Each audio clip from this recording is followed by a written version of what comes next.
ವರ್ಷಗಳ ಹಿಂದೆ HSR ಬಡಾವಣೆಯಲ್ಲಿ ಯಾವುದೇ ರೀತಿಯ ಡೆವಲಪ್ಮೆಂಟ್ಸ್ ಇರಲಿಲ್ಲ.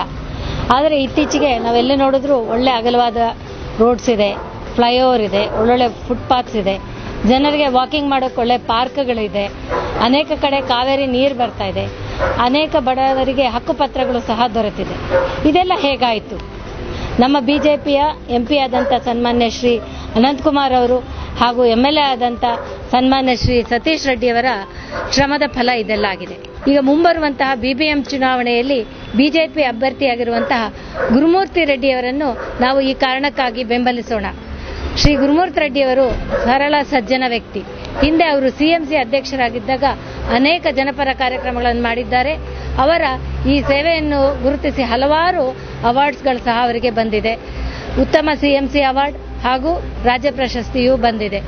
ಇದೇ ತಿಂಗಳು 22ನೇ ತಾರೀಕು ಶನಿವಾರ ನಡೆಯುವಂತಹ BBMP ಚುನಾವಣೆಯಲ್ಲಿ ನಾವೆಲ್ಲರೂ ಭಾಗವಹಿಸಿ ಬಿಜೆಪಿಯ ಕಮಲದ ಗುರುತಿಗೆ ಮತವನ್ನು ನೀಡುವ ಮುಖಾಂತರ ಸನ್ಮಾನ್ಯ ಶ್ರೀ ಗುರುಮೂರ್ತಿ ರೆಡ್ಡಿಯವರನ್ನು ಜಯಶೀಲರನ್ನಾಗಿ ಮಾಡೋಣ ಹಾಗೂ HSR ವಾರ್ಡ್ನ ಒಂದು ಮಾಡೆಲ್ ವಾರ್ಡ್ ಆಗಿ ಮಾಡೋಣ. Vote for BJP. 5 ವರ್ಷದಿಂದ HSR ಬಹಳ ಕೊಂಪಿಯಾಗಿತ್ತು.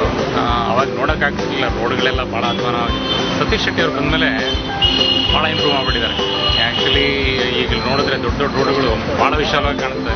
ಗುರುಮೂರ್ತಿಗಳು ಬಂದರೆ ಇನ್ನೂ ಚೆನ್ನಾಗಿರುತ್ತೆ. ಆ್ಯಕ್ಚುಲಿ ನಮ್ಮ BJP ಕ್ಯಾಂಡಿಡೇಟ್ ಅವರು ಇರೋದ್ರಿಂದ ನಮಗೆ ಭಾಳ HSR ಅಲ್ಲಿ భాಳ ఇంప్రూవ్మెంట్ ಮಾಡ್ಬೋದು ಅಂತ ನನ್ನ అనిసిಕೆ. మేము 2003లో వచ్చామండి HSR లెవెల్కి. అప్పుడు అసలు ఇక్కడ ఏం లేదు. తర్వాత సతీష్ రెడ్డి గారు MLA అయిన తర్వాత డెవలప్మెంట్ అంతా జరిగింది. అనంతకుమార్ గారు కూడా చాలా బాగా డెవలప్ చేశారు. అందువల్ల మేము BJPకే ఓట్ చేయాలని నిర్ణయం. గురుమూర్తి రెడ్డి కూడా వ్యక్తిగతంగా చాలా మంచివాడనే పేరు ఉంది.